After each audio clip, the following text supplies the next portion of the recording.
Yes po. Parang may na-unleash na yun ba? Yeah, siyempre, honest po, pero Liza, only time can tell. na inamin ni Ken na Mangyayari, I love you na pala siya. if may chance, kung wala, di wala. Anong feeling Kung may na forever, inamin ka rin ni Ken na nag-I love you? Pero it's like in-announce siya rin niya talaga in love siya kayo. I know my feelings. well, sa ngayon po, special po siya sa akin. So, I will remain that way until only time can tell. To grow in this industry and for our friendship to grow more before.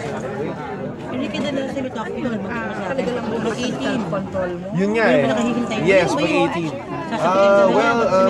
Hindi ko po talaga 100% sure. Pero, Binigyan mo ba siya ng gano'n na there's always hope. by this Only time, time can tell kapag okay ng lahat. anong age ko? Kapag, Why this happened to me when I'm 18? only, ewan ko eh, basta pag nandun yung moment na yun, I think it's really more depends. of when I'm ready talaga to be in one relationship. Feeling mo hindi ka pa talaga ready? Hindi pa. Yun na, what age? So sa tingin mo kailan ka ready? Pag na-feel nila siguro. Only time can tell because I'm still a kid and I think there are some things that I still need to go through in life before I go into a relationship. I need to be 100% ready. Sabi mo kanina, pag 18 doon pala siya pwede manligo. So it means hindi pa rin talaga nanliligo si Ken?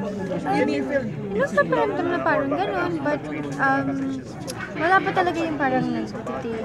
Did you try na parang Parang it's more. Yeah, una. Pero Liza, kung sakaling Kilala ready ko ka siya. na and pwede ka nang mag-boyfriend, siya ba yung number one sa list? Oh no. Hindi ko siya napansin masyado. Ano lang yung pumipigil sa'yo? Because bata ka pa, yun lang. Yung una sa Yun nga, and also that there's a lot of people counting on me, like my dad, my lolo, my brother, and I have a lot of priorities right now that I need to take care of, and it'll be hard to manage my time. Na parang I'm doing movie, I'm doing a show, I have to take care of my family pa, and then I have a relationship. I don't think I'll be mentally ready for that. And you know, in relationships, it's not all about being happy. There are also ups and downs in relationships. And, I don't know if I'll be mentally ready for that.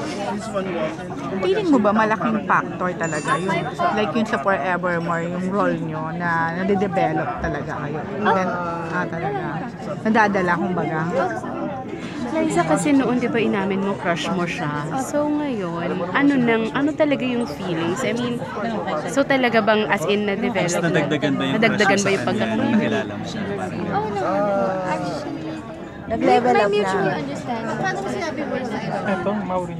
Before, it was just a crush na parang kasi cute siya, yung smile. But now, there's depth to it kasi I really know him, I know stuff about him that he says other people don't know. So, there's an understanding between us that only you can understand. Parang ganun. I love you!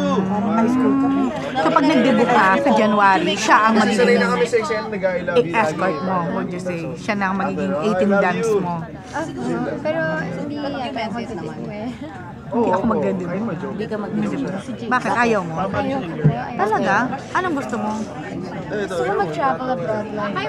Thank you po! Ikaw mo na, Liza. Mami mo, kumusta?